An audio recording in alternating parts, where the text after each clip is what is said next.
I remember the person I used to swear I would never become. I remember saying it out loud, confidently, almost arrogantly. I said it when I was younger, when everything still felt possible, when identity felt like something you actively shaped instead of something that quietly shaped you. I didn't become that person overnight.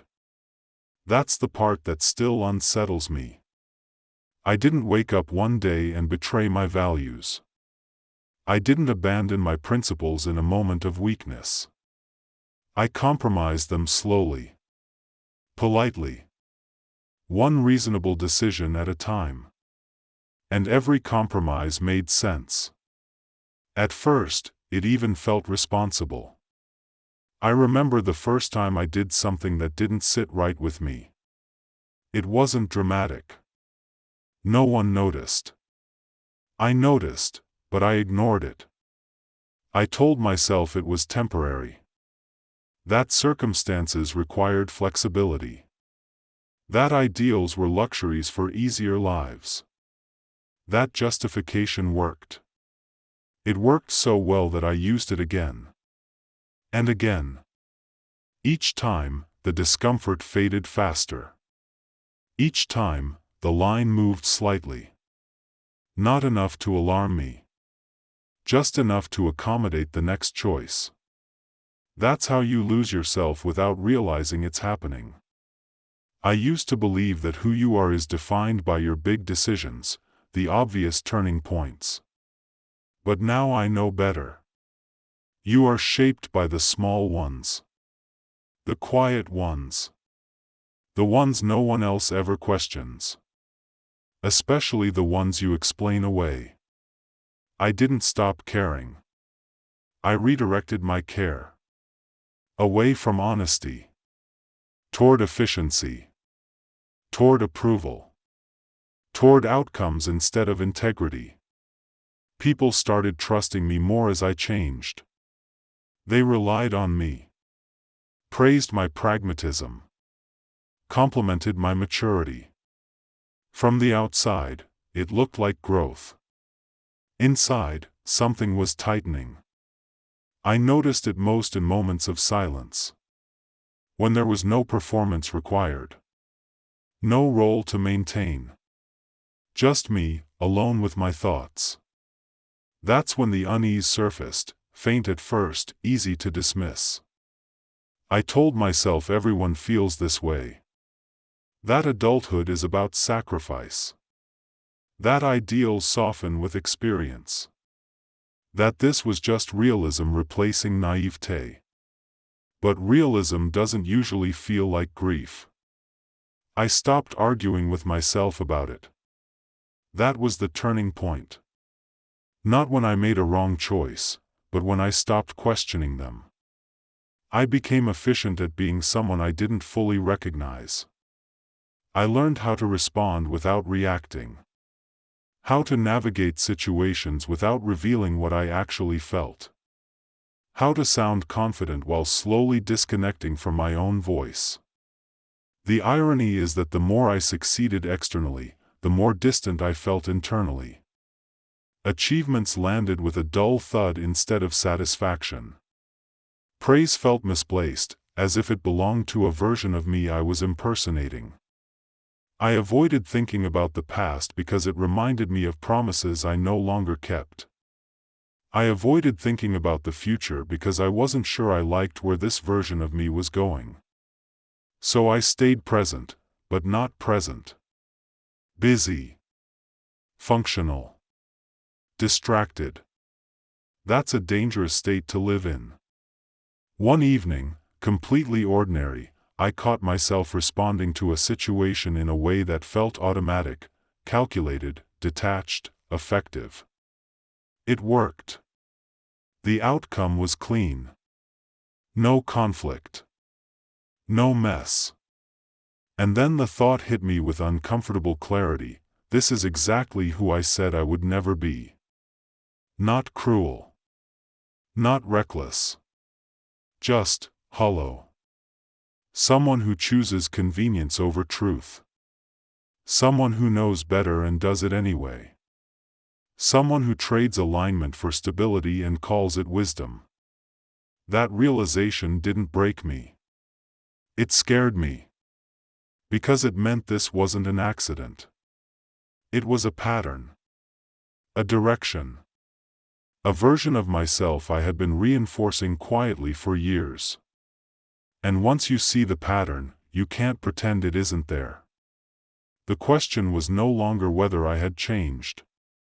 The question was whether I was willing to keep becoming this person, now that I recognized them. Once I recognized the person I was becoming, I expected resistance to rise inside me. I thought I would feel anger, urgency, some dramatic need to correct course. Instead, I felt tired. That scared me more than anything else. Because exhaustion doesn't argue. It doesn't rebel. It negotiates. It looks for the least painful option and calls it survival. I began to notice how deeply this version of me was embedded into my daily life. Into my habits. My tone. My instincts. I no longer needed to think before making choices that once would have troubled me. They came automatically, efficient, polished, emotionally distant. I had trained myself well. And that realization carried a bitter truth: no one had forced this transformation on me. I had practiced it. Every time I chose silence instead of honesty. Every time I prioritized smooth outcomes over difficult truths. Every time I told myself, this isn't the hill to die on. Those moments stacked quietly, like bricks. And one day I looked around and realized I was living inside something I had built, and no longer believed in. What hurt most was not that I had changed, but why I had changed. Fear had become my primary motivator. Fear of instability. Fear of being misunderstood. Fear of losing what I had already invested so much time into. Fear didn't feel dramatic. It felt responsible. It wore the language of caution and foresight. It told me I was being realistic, mature, adaptable. And I believed it. The person I once promised I would never become wasn't immoral or cruel. That would have been easier to confront. This person was worse: agreeable, pragmatic, emotionally muted. Someone who knows when to look away. I started noticing how often I rationalized things I didn't respect. How easily I accepted compromises that once would have kept me awake at night. How quickly discomfort dissolved into explanation. I wasn't numb. I was selective. I felt deeply about the things that didn't threaten my structure. And shallowly about the things that did. That selective feeling came at a cost. I began to lose access to my own reactions. I'd feel something, irritation, sadness, resistance, and immediately override it with logic. I stopped trusting my first response. I treated it as unreliable, immature, inconvenient. Over time, my instincts grew quieter. That silence felt like control at first. Emotional regulation. Growth. But control without connection becomes suppression. And suppression doesn't disappear, it waits. The waiting showed up in strange ways. Sudden flashes of anger that didn't match the situation. A sense of emptiness after interactions that went perfectly. A constant low-level tension, as if I were always bracing for something I couldn't name. I started asking myself questions I didn't like. Would I respect this version of myself if I met them as a stranger? Would I trust them? Would I recognize them? The answers came too quickly. I had become someone who was safe to be around, but difficult to be close to.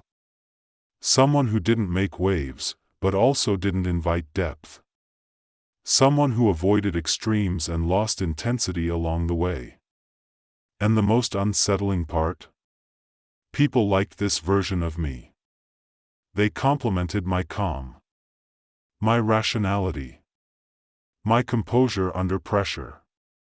They saw reliability, stability, emotional maturity. No one saw the cost. I realized that part of me was afraid to change because change would expose the truth, that this version of me wasn't inevitable. It was chosen, maintained, reinforced. Undoing it would mean admitting I had been wrong for a long time. And that kind of honesty is brutal. I began to feel trapped between two identities. The person I had become, who functioned well in the world. And the person I used to be, who valued things that no longer fit cleanly into my life. Neither felt fully accessible. Staying as I was meant continuing a quiet betrayal of myself. Changing meant destabilizing everything I had built, and risking becoming someone uncertain, awkward, exposed. I hesitated for longer than I want to admit. Because becoming the person you promised you'd never be doesn't hurt as much as admitting you allowed it to happen. But once that admission forms, it doesn't fade. It waits. And it asks one final question you can't escape. What are you going to do about it, now that you know? The moment I finally answered that question didn't feel powerful. It felt quiet. Private. Almost anticlimactic. I didn't decide to become someone better. I decided to stop becoming someone worse.